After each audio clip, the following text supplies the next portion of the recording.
எல்லாருக்கும் வணக்கங்க. இன்னைக்கு நான் செய்ய போற சமையல் என்னன்னு பார்த்தீங்கன்னா, கிராமத்துல பாரம்பரியமாக செய்யக்கூடிய முருங்கைக்கீரை குழம்பு செய்ய போறேங்க. அது வந்து ரொம்ப சுவையா இருக்கும், ரொம்ப ஆரோக்கியமானது கூட. முருங்கைக்கீரையை சாப்பிடாதவங்க கூட பார்த்தீங்கன்னா இந்த குழம்ப கட்டாயம் ஒரு முறை சாப்பிட்டாங்கன்னா ரெகுலர் ஃபுட் ஆயிரும். இது இப்போ கிராமத்தில் இருக்கிறவங்க எல்லாம் மாதத்துல ஒரு 10 நாளாவது குறைஞ்சது இந்த முருங்கைக்கீரை குழம்பு செஞ்சு சாப்பிடுவாங்க. அதனால தான் அவங்க ஆரோக்கியமா இருக்காங்க. அவங்க முடியெல்லாம் பார்த்தீங்கன்னா இயற்கையாகவே நல்ல நிறமாக இருக்கு. ஏன்னா அயன் சத்து நிறைய இருக்கு இல்லையா? சரி, அதற்கு தேவையான பொருட்கள் பார்த்துடலாமா? இந்த குழம்புல இன்னொரு சிறப்பு இருக்குங்க. என்னன்னு பார்த்தீங்கன்னா, நாகை மாவட்டத்தில் என் கணவருடைய ஊரான புஷ்பவனம் இருக்கு இல்லைங்களா, அங்க என் கணவருடைய குடும்பத்தில் அவங்க பாட்டி தான் இந்த குழம்பை கண்டுபிடிச்சு செஞ்சாங்களாம். அதனால புஷ்பவனத்துக்கே உரிய ஸ்பெஷலான பாரம்பரிய முருங்கைக்கீரை குழம்பு. அதற்கு தேவையான பொருட்கள் என்னென்னு பார்த்துடலாமா? முருங்கைக்கீரை இலைகள் பார்த்தீங்கன்னா 150 கிராம் எடுத்திருக்கேன், அதாவது 2 பிடின்னு வச்சுக்கோங்களேன். சின்ன வெங்காயம் 10, தேங்காய் துருவல் 1/2 டீஸ்பூன், சிறுபருப்பு 2 டேபிள் ஸ்பூன், புழுங்கலரிசி 1 டேபிள் ஸ்பூன், தனியா 1 டீஸ்பூன், சிகப்பு மிளகா 4, சோம்பு 1 டீஸ்பூன், சீரகம் 1 டீஸ்பூன், மஞ்சள் தூள் 1/4 டீஸ்பூன், உப்பு தேவையான அளவு, கடுகு தாளிக்கிறதுக்கு 1/2 டீஸ்பூன், எண்ணெய் தேவையான அளவு. இப்போ இதன் செய்முறை பார்க்கலாங்க. மொதல் ஸ்டெப் என்னன்னா, இந்த பாசிப்பருப்பு இருக்கு இல்லைங்களா, 1.25 லிட்டர் தண்ணி விட்டுட்டு நல்லா வேக விட்டுடலாம். அதுக்கப்புறம் பார்த்தீங்கன்னா நம்ம அரைக்க வேண்டிய பொருட்கள் என்னன்னு பார்க்கலாம். பருப்பை வேக வச்சுட்டு இந்த மசாலா பொருட்களை வறுக்கலாமா? இப்போ இந்த பேன் வச்சாச்சுங்க அடுப்பில். இப்போ இது என்னன்னா, எண்ணெய் இல்லாமல் நம்ம வறுக்கணும் இந்த மசாலா பொருட்களை. மல்லி போட்டுடலாம், இந்த மிளகா இருக்கு இல்லையா அதையும் போட்டுக்கலாங்க, சீரகம் போட்டுக்கலாம், சோம்பும் போட்டுக்கலாங்க. இதை வந்து அப்படியே வாணலியில் நல்லா தீ வச்சு நல்லா மணம் வர்ற வரைக்கும் வறுக்கணும்.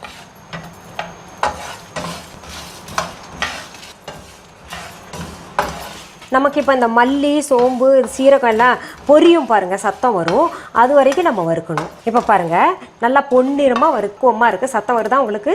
சடசடன் பொரியிற சத்தம் வரும், இது சரியாக இருக்குங்க. இப்போ பாருங்கள், உங்களுக்கு நான் வந்து அந்த வறுத்த பொருட்கள் எல்லாம் ஒரு இதில் போட்டு வச்சுட்டேன் இல்லையா பவுலில். இப்போ இந்த மஞ்சள் என்ன பண்ணும், இதில் சேர்த்துக்கணுங்க. இந்த சூடே போதும், நம்ம மஞ்சள் வந்து வறுக்க வேண்டாம், அதில் இருக்கும் இல்லையா அந்த சூடு, அது போதும். நல்ல மனம் வருது. அடுத்தது நம்ம என்ன பண்ணுவோங்க, இந்த அரிசி இருக்கு இல்லையா, இந்த அரிசி தனியாக வறுத்துடணும்.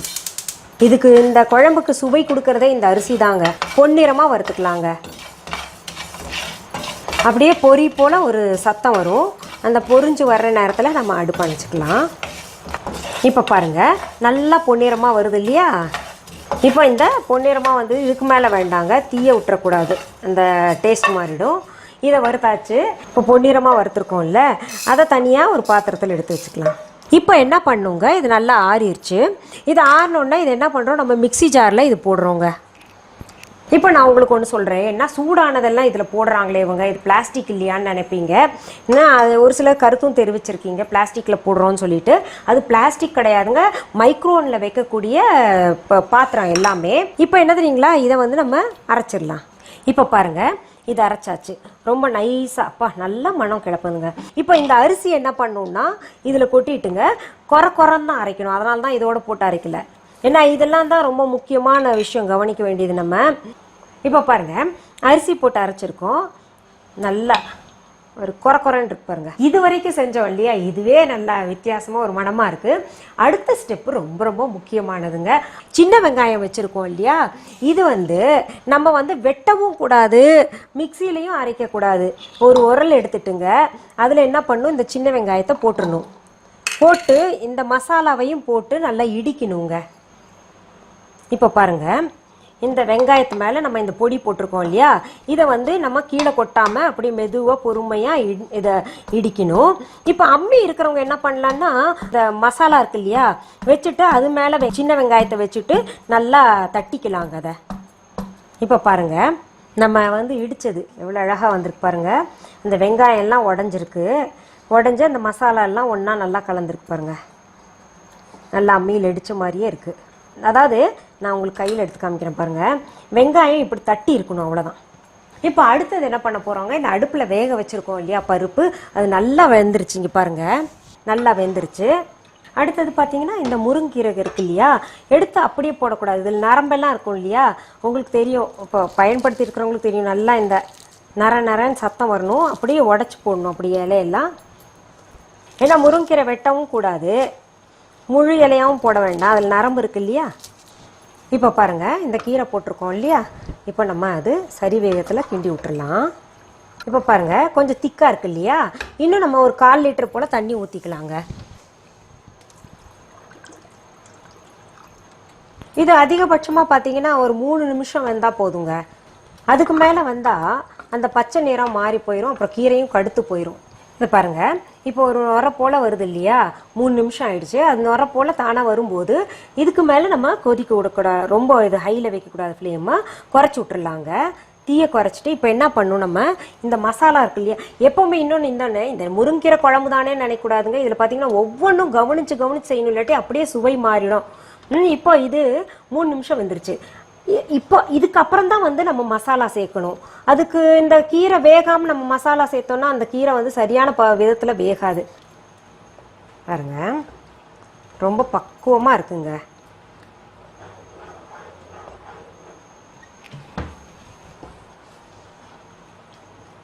இப்போ இந்த மசாலா போட்டோம் இல்லைங்களாங்க, இப்போ பார்த்தீங்கன்னா இதுவும் ஒரு 3 நிமிஷம் கொதிச்சா போதுங்க. ரொம்ப வேக வைக்கக்கூடாது, அந்த பச்சை நிறம் மாறவே கூடாது கீரை இது.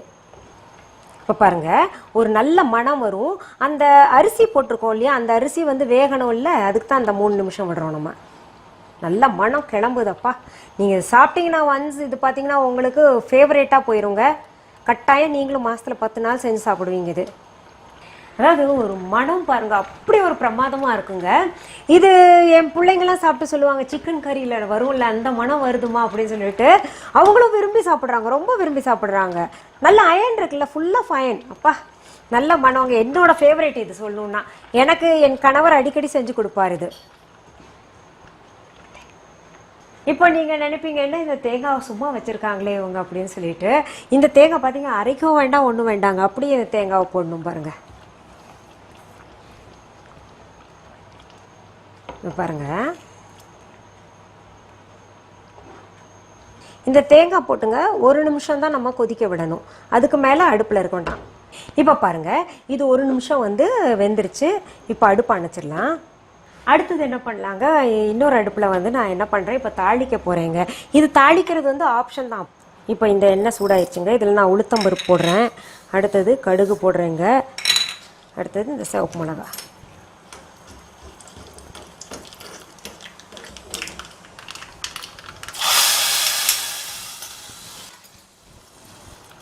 தாளிச்சாச்சு.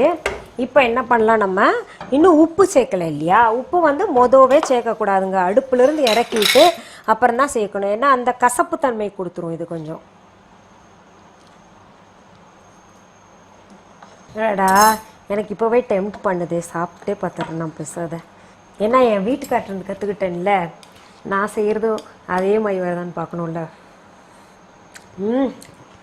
ரொம்ப பிரமாதமாக இருக்குங்க. அடாடாடா, நீங்கள் சாப்பிட்டீங்கன்னா சிக்கன் குழம்பாவது, மட்டன் குழம்பாவது, நான்வெஜ் ஆகுது, இதுதான் சாப்பிடுவீங்க. வேணுன்னா பாருங்களேன், நீங்கள் இது செஞ்சு பார்த்துட்டு அப்புறம் என்கிட்ட சொல்லுங்கள். அதாவது நம்ம பார்த்தீங்கன்னா வாரத்தில் 7 நாளைக்கு 7 விதமான குழம்பு வைக்கலாங்களே, அந்த மாதிரி பார்த்தீங்கன்னா இது ஒரு நாள் நீங்கள் தேர்ந்தெடுத்துக்கோங்க. இது எது கூட சாப்பிட்ணுன்னா நல்லா சூடான சோறு போட்டுங்க, அது மேலே இது ஊற்றி சாப்பிட்டீங்கன்னா கொண்டான்னு ஒரு அண்டா சாப்பிட்லாங்க, அவ்வளோ சுவையாக இருக்கும். சரி, இது போல் வித்தியாசமான என்னுடைய சமையல் நிகழ்ச்சிகளை நீங்கள் பார்க்கணும், ரெசிபிஸ் பார்க்கணும், இல்லை எங்கள் பாட்டை கேட்கணும், கருத்துக்களை கேட்கணுன்னா நீங்கள்லாம் செய்ய வேண்டியது ஒன்று தாங்க.